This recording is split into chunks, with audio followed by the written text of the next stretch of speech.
Cloudcast Media.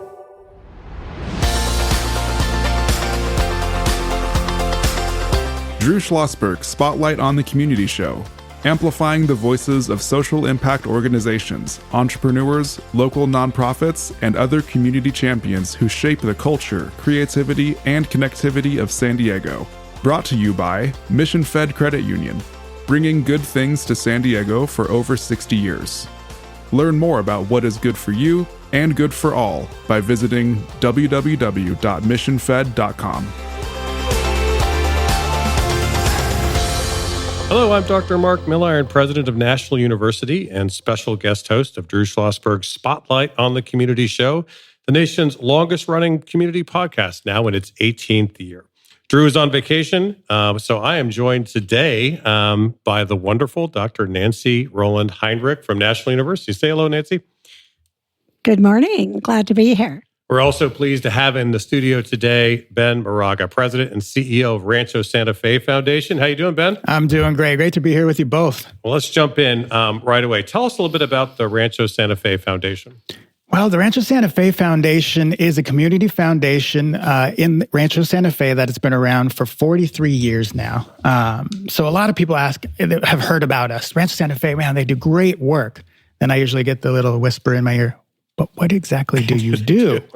Oh, okay, yes. So we need to explain that part first. Yep, let's start with that because what I don't think people realize, one, is when you say Rancho Santa Fe Foundation, and you say a community foundation, they don't know what a community foundation is. Exactly. That's a unique, having worked in the foundation world, I used to actually be deputy director with the Bill and Melinda Gates Foundation. I've done work with education foundations across the world. But community foundations are unique animals. They are. And they're distinct to the regions that they serve and the groups that they work with. Unpack that for the folks. Yeah, absolutely. Great question. So even more so, we're even more unique on top of the unique, which makes it even more fun. So a community foundation is really a hub for philanthropy in a defined geographical area.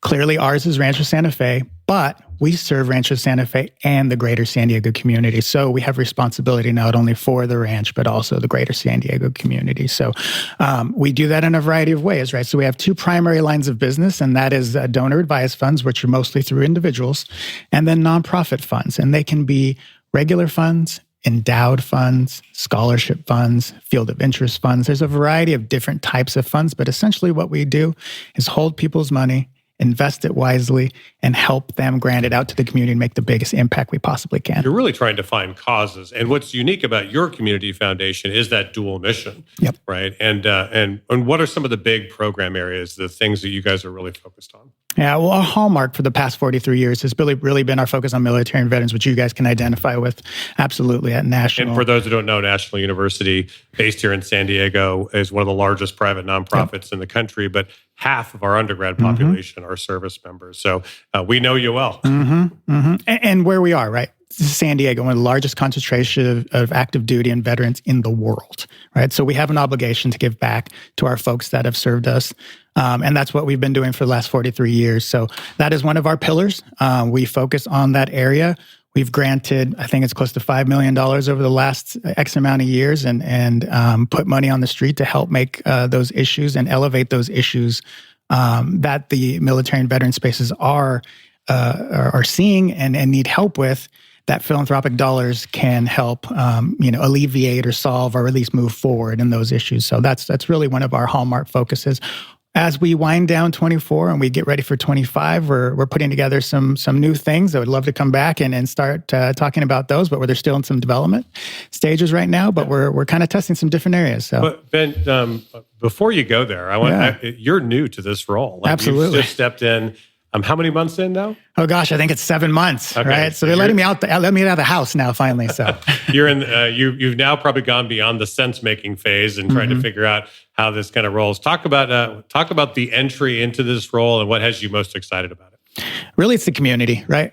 You surround yourself with people that are philanthropic, wanting to make a difference, and really welcoming. That was the most surprising thing. You enter into any new community, it can be a little bit dicey, right? You don't know who's who. You're trying to get to know folks.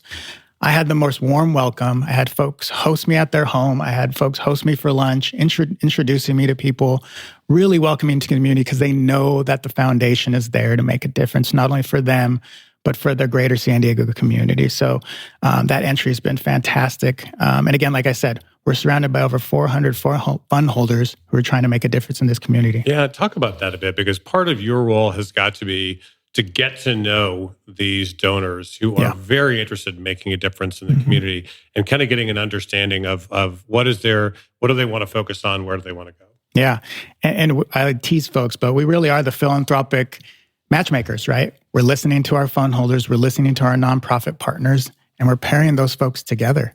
Like, how do we get the purpose and passion and get those woven together? And that's really the in the simplistic form, that's the role we play. Gotta love it.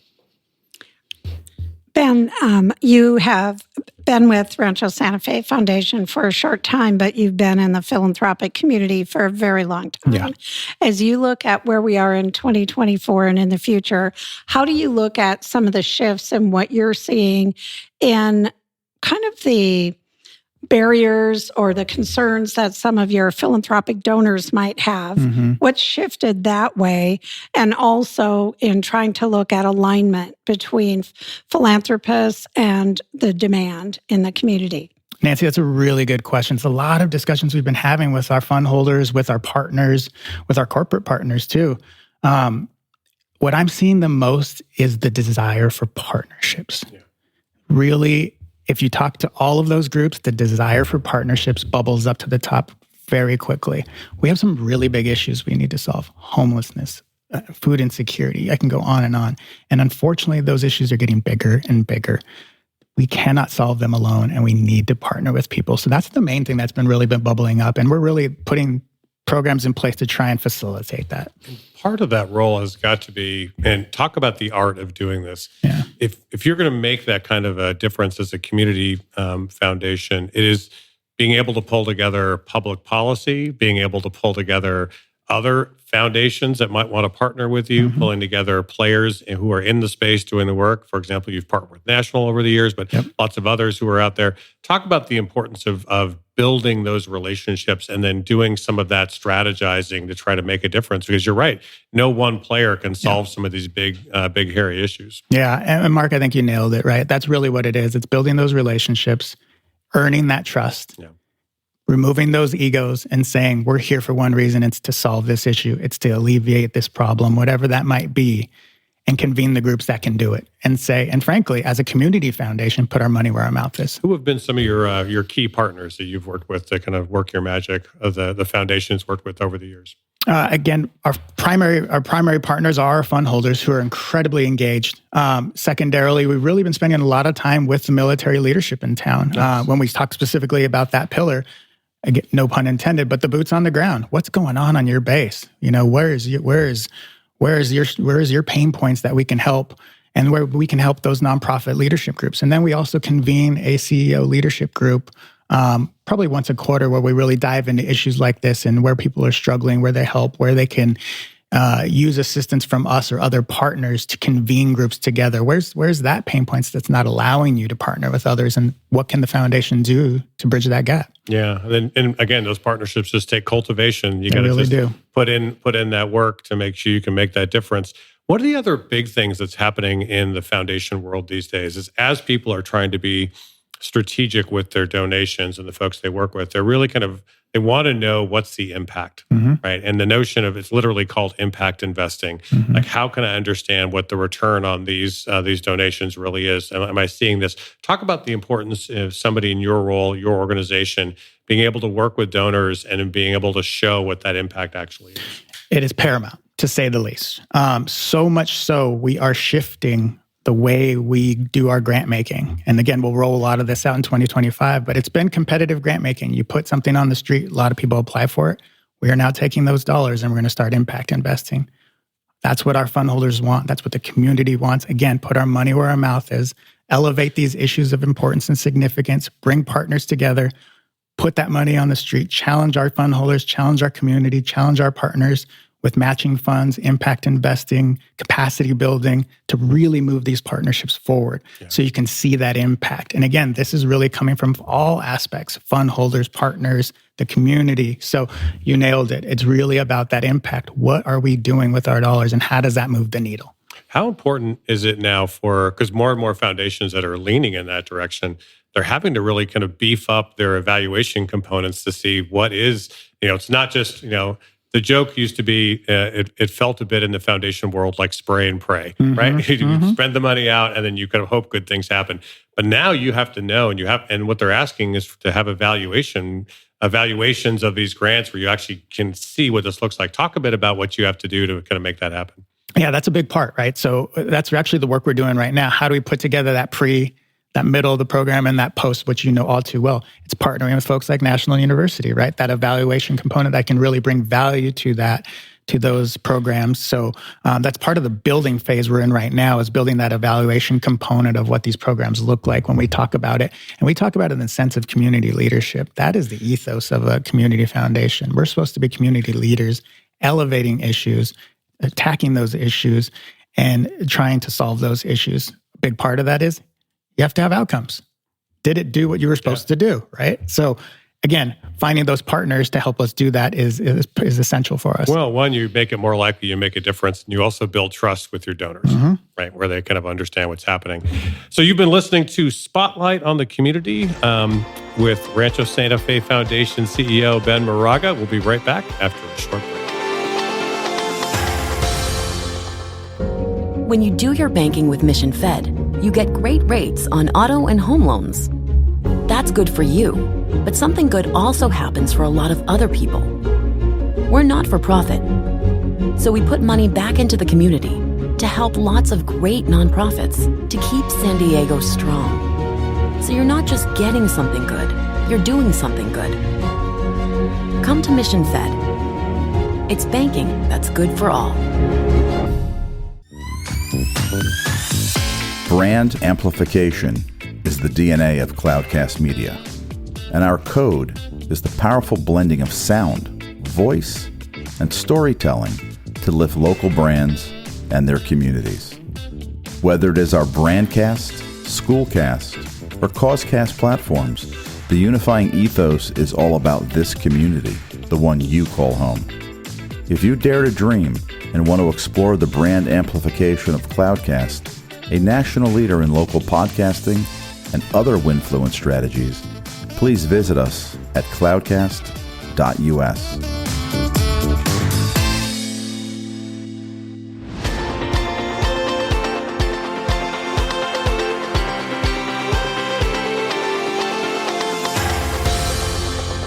Okay, we're back with Rancho Santa Fe Foundation CEO Ben Moraga. My name is Dr. Mark Milliron, president of National University and the special guest host of Drew Schlosberg's Spotlight in the Community show, the nation's longest-running community podcast, now in its 18th year. The show is brought to you by Mission Fed Credit Union that for more than 6 decades has been supporting key causes and initiatives in the San Diego County, from food insecurity to literacy to arts education and beyond.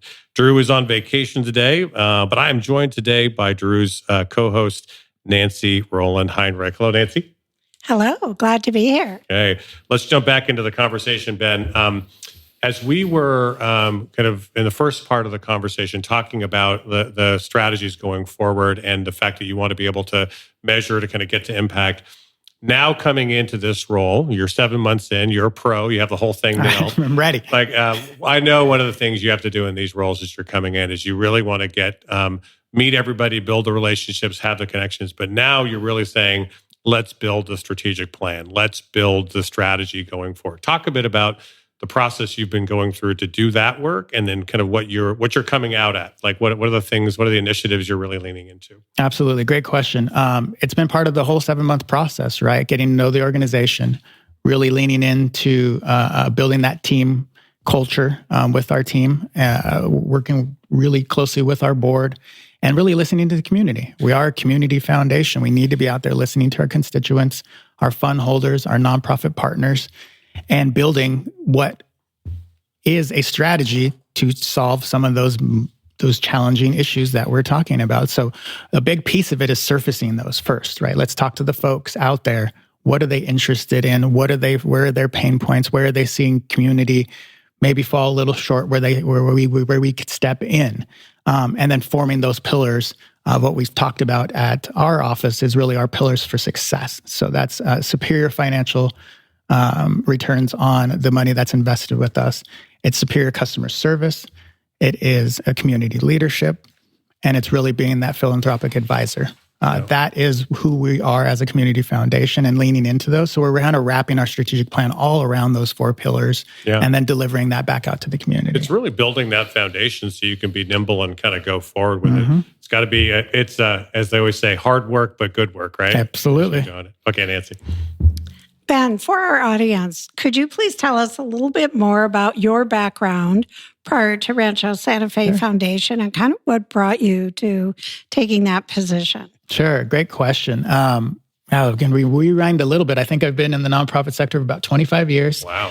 Came down to San Diego for undergrad at San Diego State, go Aztecs, and was on the finance track. I majored in finance economics and did that whole world, right? Did that in internships and realized I didn't like it very much. So was decided to go from making money to giving money away, right? That was still got to count it up, right? So, and fell into nonprofit through an internship at the Make-A-Wish Foundation. And 25 years later, combining my professional background with purpose has led me to where I am today. Really the other side of the coin, right? Actually being a grant maker. I spent time at San Diego State after Make-A-Wish and then at Sharp Healthcare, which helped build a great foundation for me to really take on that next challenge, which is the Rancho Santa Fe Foundation. And again, opportunity, right? There's only a few community foundations here in town, and one with a stellar reputation like the Rancho Santa Fe Foundation and a community that supports it like that was an opportunity I could not pass up. Well, and I know you're always considered absolutely one of the standout leaders in that area, in that community. Thank you, Ben. Thank you. So, Ben, as you now, again, you're full blast into this role, you're beginning to get that strategic plan together, building the relationships.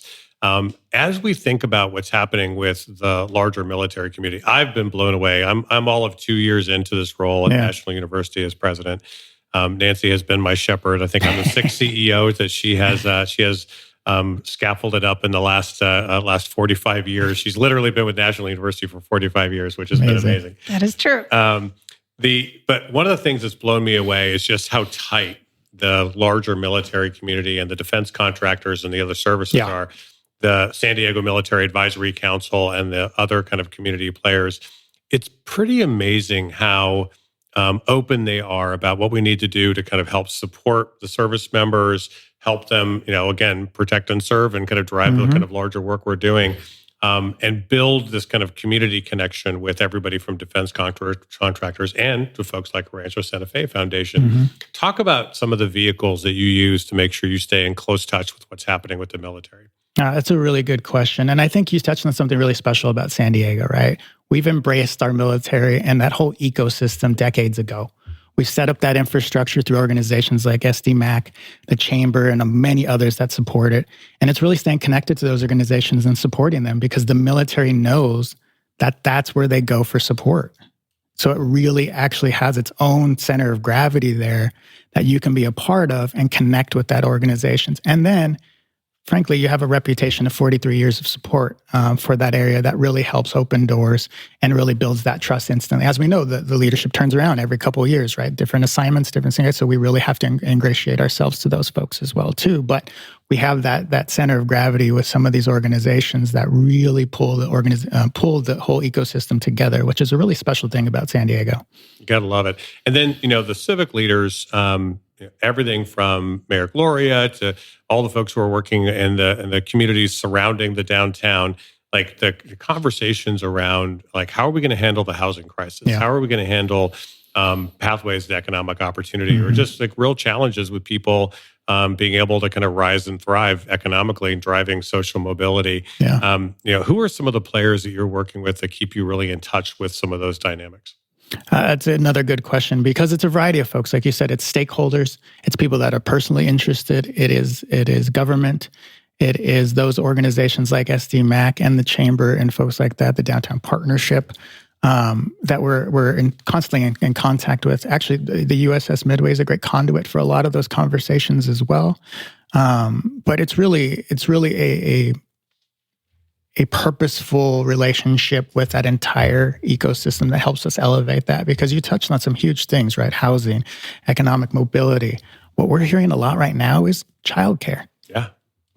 Right? I mean, we know housing's an issue. It's right at the forefront, but that's something that's completely bubbled up to the top in the last few years. It's really something we've been wrestling with at National University, because so many of our students, we actually are now rolling out these things we're calling nests, which are kind of instead of think of a we workplace, think about a we learn center. Okay. And what we're seeing is that many of our students, they don't necessarily want to go to traditional classes, but they'd love to have a place where they can come learn. They often don't have home is not safe. Sometimes home is not quiet. They don't have high-speed internet. They need just-in-time support, but often they need childcare. So we're partnering with the YMCA. So, for example, at our Spectrum Center in Kearney Mesa, the YMCA will provide childcare. A student can literally drop off their kids for 2 hours and then go study. And they have a place where they've got, again, they can get quick food and drink. They can get just-in-time advising support, but literally they can just engage in a quiet kind of space. But that childcare dynamic came out loud and proud. Like that is, for so many of our working students, which is a big deal for us. We're 100% non-traditional working and military students, and 65% of them are working women with kids, right? So that's a big dynamic for us. It's been pretty amazing to me see how powerful folks like the YMCA and others are in that space. But I know you're beginning to look into that as well. What do you think some of the solutions might be on that? I think you touched on it, right? We've kind of had this theme going across our conversation, but it's partnerships. You just illustrated a beautiful one right there with the YMCA. It's various partnerships on how we can't reinvent the wheel. We can't create a whole new system to solve an issue that's frankly been bubbling for quite a while, right? Societal issues are the military's issues as well. So it's finding those proper partnerships, putting them together so they're a win-win opportunity for everyone, and we can tackle the issue. So I think you guys are a great model for that. So Ben, I'd love to take 1 second to have you give some advice to some folks, right? Because I think there are rising professionals who have a lot of skill and will to make a difference. And they hear the term nonprofits and they don't quite understand what that means. They hear the term foundation and they don't really know what that means. Talk about if you were going to be counseling a rising 20-year-old, 22-year-old, or even somebody who's trying to change careers, and they think, what does it mean to work in the nonprofit space? What does it mean to work in the foundation space? And how would I start? Like, what would I do to get ready for it? And ironically, sometimes they think I don't have to care about money. No, you actually do have to be able to understand resources to do it. But talk a bit about like folks who want to put their toe in the water in the nonprofit space. That's a fantastic question. And I was actually just emailing back and forth with a friend of mine who I've been kind of counseling through this integration into nonprofits, who was on the for-profit side for a while, but really wanted to find more purpose in her work. And I think that's where it starts, right? It's identifying that.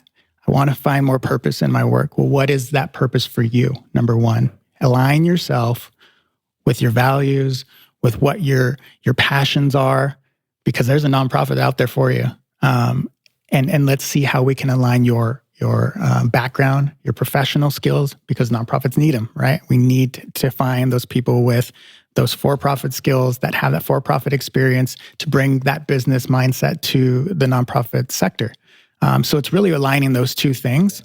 And we worked really closely together, and she's been, I took a position over at Interfaith Communities and just in the last month. And so that's been fantastic.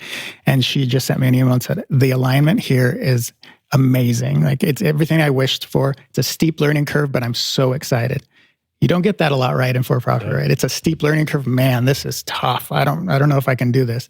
That was the opposite, because the passion was there first, the connection was there first, and that drives you to kind of challenge yourself for that steep learning curve. I do think that purpose-driven piece of it is so important. And there are lots of ways you can get involved. You can get involved by going to work for a nonprofit, but you also can get involved by volunteering and connecting. You can also get involved getting your organization to partner with nonprofits and really strategize. Talk about, what's, if somebody was in a company or if they were in an organization that might want to partner with Rancho Santa Fe, how would they find out more about you? Where would they go to get the information and kind of build the connection? Sure. I think the easiest way is to visit our website, and that's rsffoundation.org. Reach out to us. Our numbers are on there. We're pretty wide open and available, always open for conversation. I think that's the best way. Have an open door policy because you never know what you're going to find out. You never know who you're going to meet. You never know when that next partnership is going to spark or that next big idea. So we are wide open as an organization to facilitate those conversations. So I love it. So final question. What has you most excited about the months and years to come with Rancho Santa Fe Foundation? Oh, that's a huge question, right? I think the thing that excites me the most and gets me up excited every single day is the opportunity. And it's a broad word, but the opportunity we have to make a difference is huge. And not just specifically at the Rancho Santa Fe Foundation, but with the community as a whole in San Diego, with us playing a significant role in it. So that is really what drives me every single day is, let's go figure this out. Let's do it. Gotta love it. Well, that wraps up our show. I'd like to thank Ben Moraga, the president and CEO of Rancho Santa Fe Foundation. I'd also like to thank our amazing co-host, Nancy Rohland Heinrich from National University. I'm Dr. Mark Milliron, president of National University and special guest host of Drew Schlosberg Spotlight in the Community show. We hope you enjoyed the conversation. You've been listening to an episode of Drew Schlosberg's Spotlight on the Community show, amplifying the voices of social impact organizations, entrepreneurs, local nonprofits, and other community champions who shape the culture, creativity, and connectivity of San Diego community. Brought to you by Mission Fed Credit Union, bringing good things to San Diego for over 60 years. Learn more about what is good for you and good for all by visiting www.missionfed.com.